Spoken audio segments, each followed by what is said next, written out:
How's it going, everybody? Welcome back to another episode of Infinite Sports. I'm your host, Kenneth Grunfelder, to recap the series in Seattle for the Yankees, as well as preview the highly anticipated Subway Series, which begins tomorrow between the Yankees and the Mets. So let's get into the recap of the series in Seattle. So we did talk about the first game the other day. We didn't have a recap yesterday. I kind of combined yesterday's game with the second game of the series, which the Yankees dropped in extra innings, which is something that they have struggled with in the past. They are 12 and 25 in road games when they go into extra innings since 2020, and that's really when the Manfred Man was introduced.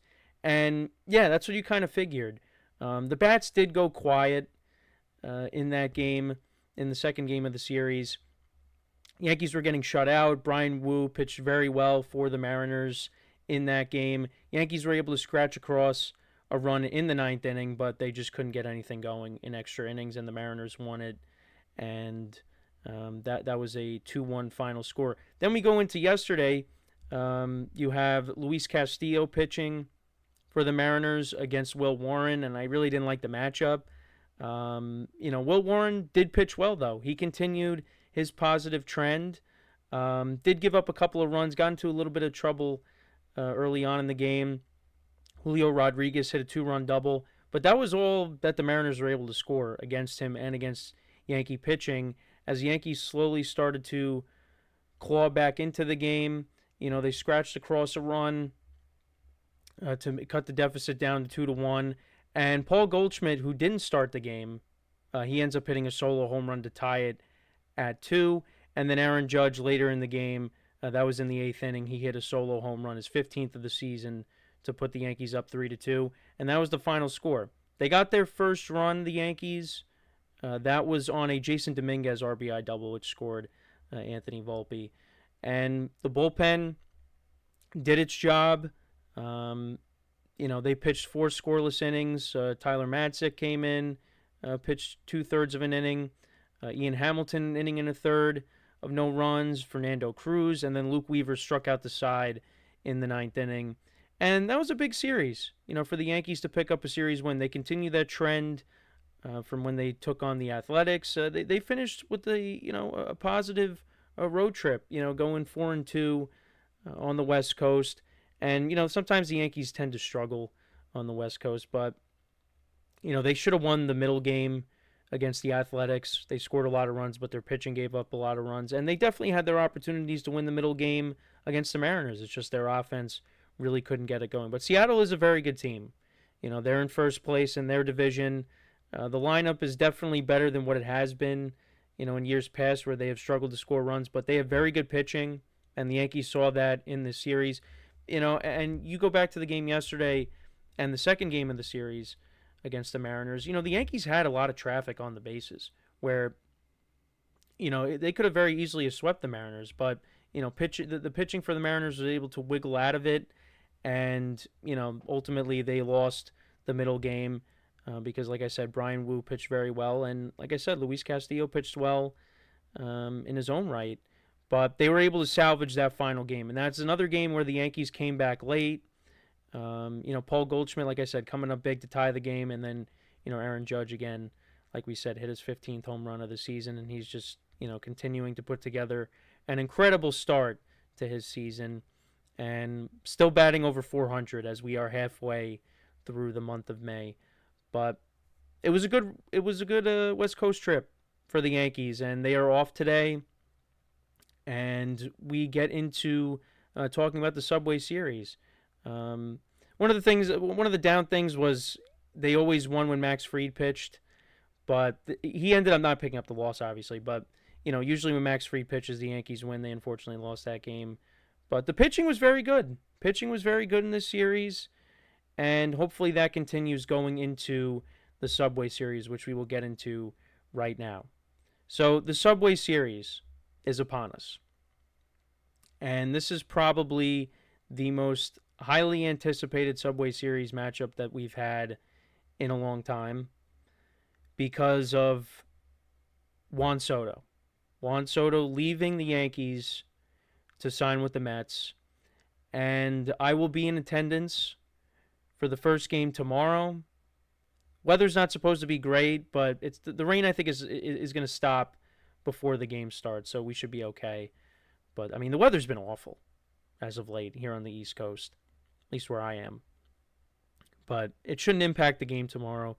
But yeah, this is the first time that Juan Soto will be playing at Yankee Stadium since he signed with the Mets. And he talked with John Heyman recently, and he said that it's going to be 50,000 to 1, which is a little bit of an exaggeration because there's going to be a lot of Met fans that are going to be at the game tomorrow as well. So it's not going to be that, but there's going to be a lot of boos sprinkled in with Met fans cheering him on when he steps up to the plate in his first at bat. But yeah, Yankee fans are going to be brutal towards Juan Soto tomorrow. Now, will I be taking part in the booing? I will not. I will not. And the reason for that is I wasn't like a lot of Yankee fans where I felt betrayed and I felt blindsided by this, because throughout the entire season last year, I knew that there was going to be a strong possibility that Juan Soto was going to leave the Yankees, and whether he was going to sign with the Mets or if he was going to sign with the Red Sox, whether he was going to sign with the Blue Jays, or, I mean, the Dodgers supposedly were on the outside looking in. They were floating around, which thankfully he didn't go there, because then I really would I would have had a problem with that. But yeah, he signed with the Mets, and it stings. It really does sting. But I can't really fault him for it. He was going to go where the money was, and the Yankees did the best they could. They put together a very competitive offer, but he chose the Mets. And it's not like he was a guy that came through the Yankee system and was with the team for years. He was a rental. That's what he was. But he was the best rental the Yankees have had, really. He was unbelievable last year. And I enjoyed every second of it. And, him and Aaron Judge hitting back-to-back, it was special. And I was hoping that that was going to continue for years to come, but that just wasn't in the cards. And, when it was announced that he signed with the Mets, yeah, I was upset. I wasn't really angry. I was kind of just, deflated by it, because reality set in that he's no longer going to be a part of the Yankees organization. He's going across town. And I'll be seeing him again later this summer, because I'll be going to a Mets-Phillies game as well in Philly. So, but I can't do it, because the Yankees made it to the World Series last year, and they didn't win it, and that was very disappointing. That was frustrating. But he hit one of the biggest home runs in recent memory for the Yankees, and that propelled them to the World Series. And it was just a special year. It was a roller coaster of a year, too, because the Yankees got off to a hot start, and then they played some really bad baseball over the summer, and then things kind of changed. The trade deadline passed, and they started to play better. They had a strong finish to the regular season. They won the AL East. They won home field advantage throughout the playoffs in the American League. And, they got to the World Series. And like I said, he was a big part of that. And it really all started that first series of the year against the Astros. He throws out Dubon at home plate late. And that helped the Yankees win that game. And, he had a go-ahead home run in that series. He had a go-ahead hit off of Josh Hader in the final game of that series. And, the Yankees started off 4-0, sweeping a team that they've had a problem with for years. And you felt like, hey, this is a different year. This is a different kind of team. And, I was also at the game last year where he fouled the ball off his foot, and he was, writhing in pain for several minutes, and you're thinking the worst. And then all of a sudden he gets back up there. He hits a home run to give the Yankees the lead. They won it in extra innings. That was against Kansas City. But there was just a lot of great moments. When they went to San Diego to take on the Padres, and that was this was honestly my favorite moment of last year. When him, Judge, and Stanton all homered in the same inning. It wasn't back to back to back like they did against the Rockies at home. I thought that was like one of the best moments of the year. Was all three of them homering in the same inning. But yeah, obviously when they do it back to back to back, that's special because I think because Verdugo was batting cleanup at that point, and then Stanton hit a home run. But that was a great moment, and obviously him and Judge doing their handshake every time they hit a home run. There's a lot that I um, appreciate from last year, and I miss. I do think about last year just because of how special it was, and it was such a long time since the Yankees got back to the World Series. It's just I am always going to appreciate that. Now things are going to change when he steps up to the plate and he hits a home run, let's say off of Carlos Rodon in the first inning. Hopefully that doesn't happen, but it'll really set in once the game starts tomorrow. So this is kind of like the last time I'm really going to say thank you to Juan Soto for last year, because once we get to first pitch tomorrow, then it's on, and things are going to change because Juan Soto is going to have a good series, in my opinion. He's going to have a good series. Has he been great this year? No, but he hasn't been bad. I think there's been a over-exaggeration on how he's performed so far this year. I mean, yeah, he hasn't lit it up like he did at the start of last year, but he's going to get it going, and he has started to get it going. The power numbers are starting to come back. The Mets are playing really well right now. Kind of to get back to the Subway Series, I went on a little tangent there about the Soto 2024 season with the Yankees, but the Mets are a very good team this year, and Soto has not been himself just yet. He's starting to get out of it. OPS is still over 800. He's getting his walks. He's getting on base. He's going to get it going. It's only a matter of time, and it could very well come during this series. But you look at the Mets, their pitching is one of the best in the league. I mean, I think they're number one in team ERA right now, where everything currently stands. Their bullpen has been very good. They've been dealing with there's some injuries there, both to the bullpen and the rotation. They're still without Sean Manaea and Frankie Montas, but guys like Griffin Canning are pitching well. Tyler McGill, Clay Holmes has been pitching well. I think he pitched yesterday, but yeah, he didn't pitch great.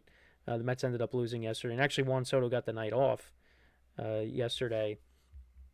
For the first time all season, he got the night off. And look, I mean, once in a while you give guys like him a day off. I mean, obviously you want to see him in the lineup every single day, but the Mets, like the Yankees, are also off today, so you wanted to give him that, double off day, which, 2 off days in a row. That's, I don't really have a problem with that, although the Mets, did get shut out. But, that's fine. That's fine. Mendoza wants to keep him fresh. But, yeah, like I said, the pitching's been good. David Peterson, also another guy Yankees will be seeing. So, yeah, Tyler McGill is going to be pitching tomorrow against Carlos Rodon. Then it's going to be Griffin Canning against Clark Schmidt. And then the Sunday Night Baseball matchup, it's going to be David Peterson, who the Yankees saw last year, against Max Fried, who's been unbelievable for them this year. So, some good pitching matchups. The Yankees got their best starters going against the Mets. So it should be a very good series. I'm hoping that the Yankees fare better against the Mets this time around, as opposed to last year when it was really just Judge and Soto hitting, because the Yankees got smacked around by the Mets, and it's kind of been like that the last couple of seasons. The Mets have kind of had the Yankees number, but we'll see. But they have been very good. They're in first place. They got I think they have the best record, one of the best records in baseball. I think the Dodgers right now overtook them for that. But yeah, they're playing really good baseball. Francisco Lindor, I mean, got off to a very slow start last year. I mean, he complete opposite this year. He's been great. And Pete Alonso as well, MVP candidate right now. And that's a Soto effect. Having him in that lineup, it makes the guys around him better. And this Mets lineup is pretty good, up and down. So, yeah, the Yankees are going to have their hands full this series. Their pitching hasn't been too shabby, although they've had the bullpen meltdowns. But the starting pitching is starting to stabilize a little bit. Again, Will Warren has pitched really well his last couple times out. And, they sent Carlos Carrasco down, and Ryan Yarbrough took his place in the rotation. He pitched well his last time out. And then, Clark Schmidt's been pitching better. Max Fried's been great all year, and Carlos Rodon. So it should be a very exciting series. And I'm hoping that Aaron Judge shows out. Because the other thing, too, is I wanted to bring this up with the things that were going on in the media, the back and forth with, Soto saying things like, oh, yeah, being pitched differently because I'm not batting in front of Judge. And then they're asking Judge about it, and Judge kind of squashed it and said, hey, he's got Pete Alonso batting behind him, one of the best hitters in baseball, and Juan Soto, talking about how this is a Mets town, and, all the different things he said, and, and all these reports that he misses the Yankees and all that. They're trying to stir stuff up. But, look, whatever the case may be, he signed with the Mets, and it is what it is, and we just have to deal with it, And like I said, I'm always going to appreciate what he did with the Yankees, but got to turn the page. The Yankees are playing good baseball right now, And I'm warming up to this team, because again, last year I do think about, just because again it was really special what they were able to accomplish, even though again the World Series was a clunker. But, the young guys are playing well. Dominguez is starting to heat up. Paul Goldschmidt, what a signing he's been. Cody Bellinger's starting to heat up. Volpe's been playing better. Austin Wells, Aaron Judge with what he's doing. Trent Grisham. Let's see Trent Grisham have a big series here. And we do the we have Grisham chance, But, yeah, you do look over your shoulder and think about last year. And obviously that's going to come into effect tomorrow when Juan Soto comes back. But yeah, let's talk about the booing and what Yankee fans are going to do. So yeah, Juan Soto's going to hear a lot of boos. He's going to hear a ton of boos tomorrow. Like I said, I'm not going to partake in it. I'm not going to clap or anything. I'm just going to, watch him step up to the plate and hope we get a strikeout off of him. But and this is for New York fans in general. They like to make players the villain and start certain chants. And certain players, not just in baseball, but in other sports as well, like basketball, for example, when a player comes in and you hear some negative chants going against you, you feed off of that. It's happened a lot. Trae Young, Jose Altuve, those guys feed off of it.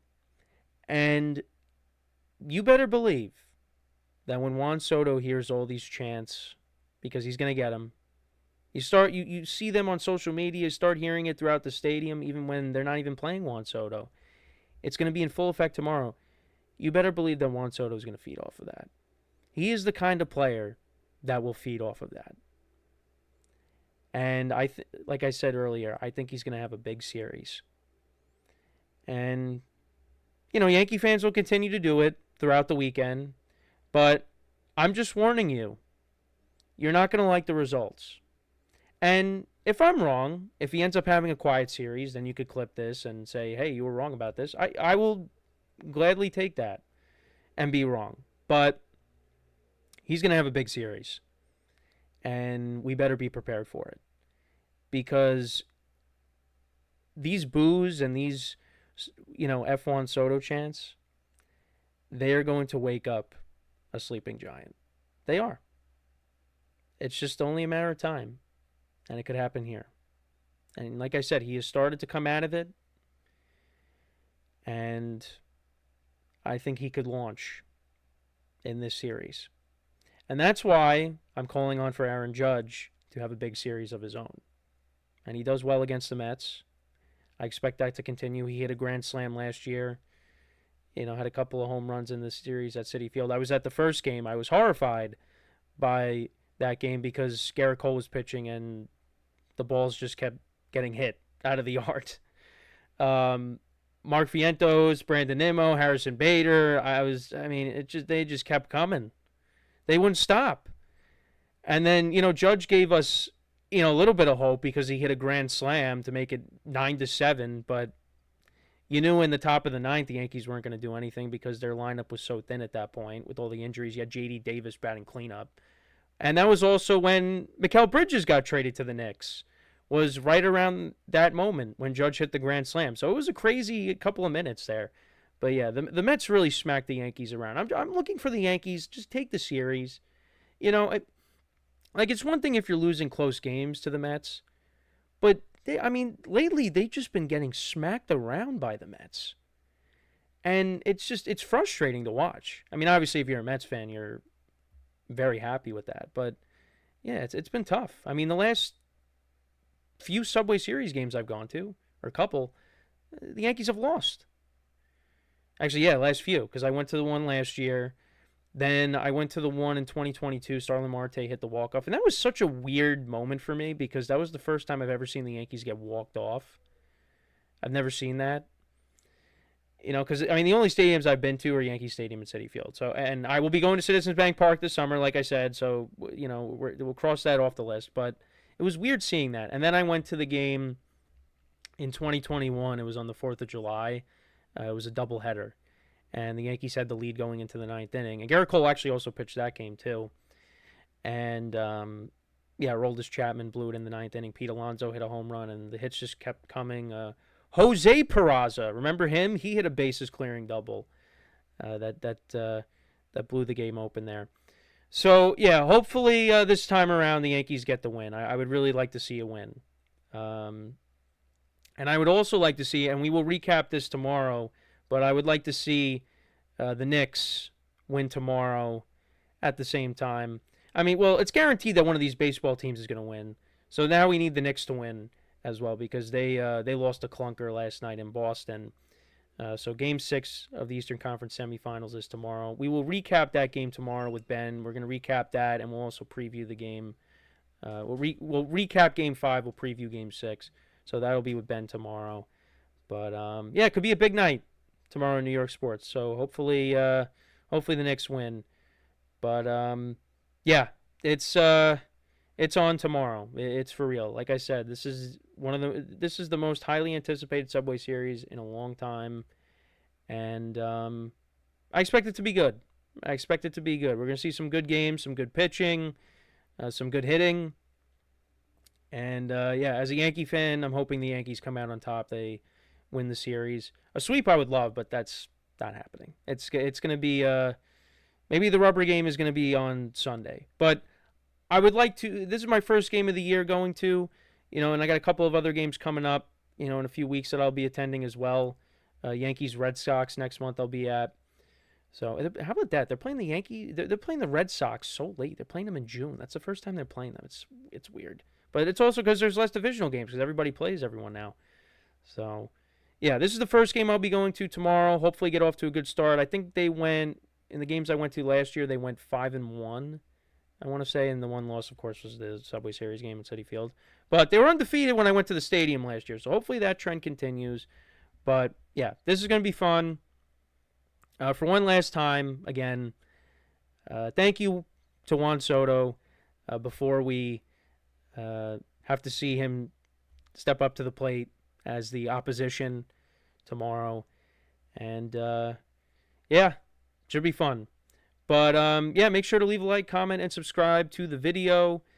Look out for a Giants video coming out later today. I'll be going over their draft as well as going over their schedule as well, which is brutal, which is a brutal schedule. So that'll be the first football video we've done in quite a while. Tomorrow, like I said, there'll be a Knicks recap of Game 5 / preview of Game 6 tomorrow.